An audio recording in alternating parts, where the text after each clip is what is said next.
이런 회피성 성격 특성들이 나르시시스트와의 관계에 잘 빠져들게 하고 관계 안에서 빠져나오기 어렵게 만들어요.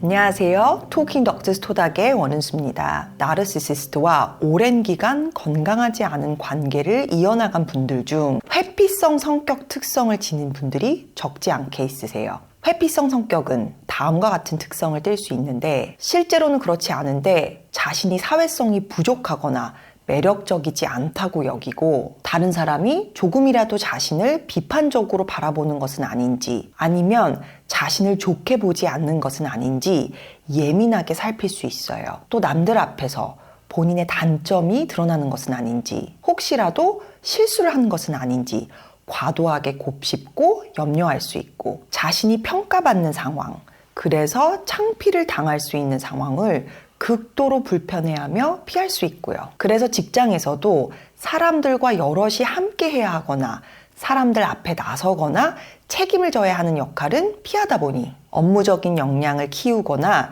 승진하는 등의 영향을 받을 수 있고 친구나 연인을 새롭게 만들고 그 관계를 유지하는 것을 어려워할 수 있습니다. 마음을 줬다가 거절받을 것에 대한 두려움이 너무 크기 때문이죠. 그런데 친밀한 관계에 대한 욕구가 없는 것은 아니에요. 관계를 원하지만 거절받았을 경우에 느껴질 수치심과 심적인 괴로움이 두려워서 관계를 피하는 거거든요. 이런 성향의 분들은 어렸을 때부터 부모가 지나치게 비판적이거나 통제적이어서 불필요하게 과도한 수치심을 경험한 경우가 많고 또는 따돌림의 경험 등으로 인해서 학교에서도 그리고 부모의 방임으로 인해서 집에서도 고립된 채 지낸 경우가 많아요. 그런데 이런 회피성 성격 특성들이 나르시시스트와의 관계에 잘 빠져들게 하고 관계 안에서 빠져나오기 어렵게 만들어요. 그 이유는 관계 안에서 거절받을 것에 대한 두려움이 워낙 극심하다 보니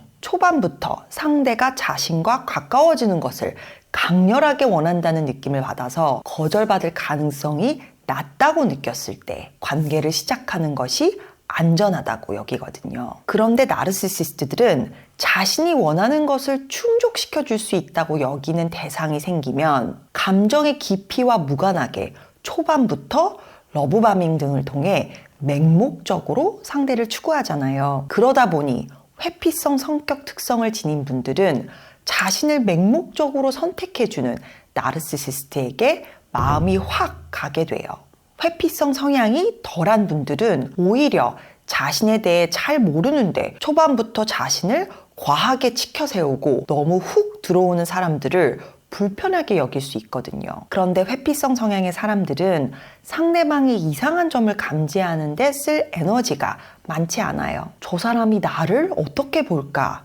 의 모든 에너지를 집중하다 보니까요. 그래서 있는 그대로의 내가 충분히 받아들여질 것이라는 자신감이 부족한 회피성 성향의 사람들은 나르시시스트가 보이는 과도한 자신감이 불편하기보다 본인에게는 없는 자기 확신을 지니고 있는 사람이라고 여기게 하고 나르시시스트와 관계를 쉽게 시작할 수 있어요. 그러나 어김없이 나르시시스트는 관계가 진전되면 본인의 본 모습을 드러내기 시작하고 비난과 통제가 시작되죠. 이런 비난은 상대의 자존감을 더욱 무너뜨리고 스스로에 대한 잘못된 부정적인 믿음들을 증폭시키고 견고화시켜요. 또 회피성 성격의 사람들은 대립 상황을 피하려는 성향이 강해서 나르시시스트의 요구나 통제에 쉽게 굴복할 수 있고 그러다 보니 힘의 상하 관계에서 불균형이 점차 심화돼요. 또 안정감을 느끼고 싶어하는 욕구가 강하기 때문에 나르시시스트의 지배적인 행동에 맞서기보다 거기에 순응함으로써 왜곡된 안정감을 추구할 수 있어요.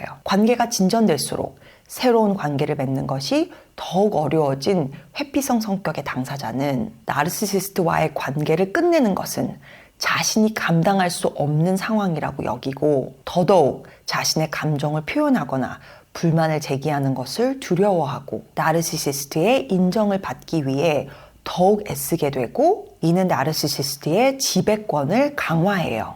나르시시스트는 상대방의 순종적 태도를 이용해 더 많은 요구를 하고, 회피성 성격의 사람은 이를 받아들이면서 더 깊은 통제와 억압 속으로 들어가게 돼요. 이런 관계 안에서 지속적으로 상대는 자존감이 깎이지만 나르시시스트의 브레드크러밍, 즉 꼭 필요할 때만 찔끔찔끔 제공하는 칭찬이나 인정에 의존해서 낮아진 자존감을 조금이라도 보완하려고 해요. 누군가를 정말 어렵게 믿고 관계를 시작해서 이렇게 많은 시간과 에너지를 그 사람에게 다 쏟았는데, 나르시시스트의 이후 극도로 달라진 모습을 보며 새로운 관계 형성은 불가능하다고 굳게 믿게 된 회피성 성격의 사람은 독립적으로 살 자신이 없다고 느낄 수 있어요. 그래서 나르시시스트와 학대적인 관계를 유지하는 것이 관계를 정리하고 새로운 관계를 찾는 것보다 훨씬 더 안전하다고 잘못 믿게 될 수 있어요. 결과적으로 이런 회피성 성격의 사람들은 근거 없이 갖게 된 스스로에 대한 건강하지 않은 믿음들, 즉 실제로는 그렇지 않은데 자신이 있는 그대로의 모습으로는 다른 사람들에게 충분히 인정받고 수용받을 수 없을 것이라는 믿음의 변화를 줘야만 나르시시스트와 현재 이어나가는 해로운 관계에 변화를 줄 수 있어요. 자신의 능력, 성취, 장점을 명확히 인식하기 위해서 처음에는 민망할 수 있지만 내가 잘하는 것들에 대한 목록을 정리해보는 것도 방법이에요. 또 자신을 비난하는 내면의 목소리가 커지면서 스스로에 대한 부정적인 생각이 들 때마다 한 발 떨어져서 내가 지금 하는 생각들이 과연 현실적인 근거가 있는 것인가? 의문을 가져보세요. 또 우리는 인간이기 때문에 약점과 한계가 있을 수밖에 없어요. 그런데 어렸을 때부터 부족한 부분들이 충분히 받아들여졌던 경험이 없었던 사람들은 이렇게 당연한 사실,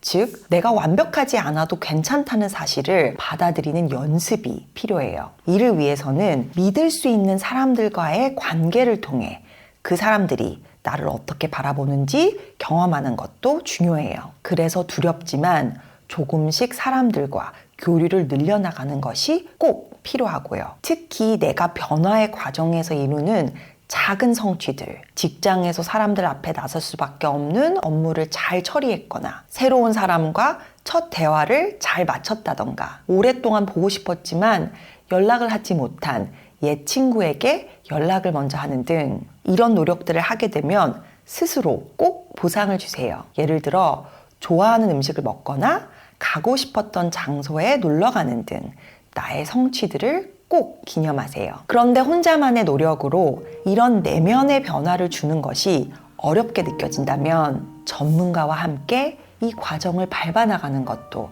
한 가지 방법입니다. 정신분석 치료나 스키마 치료 등 내 마음속 깊숙이 뿌리 박힌 부정적인 믿음들을 교정하는 데 도움을 줄 수 있는 치료들이 있습니다. 오늘 토킹은 여기까지. 토킹 덕트 스토닥의 원은수입니다.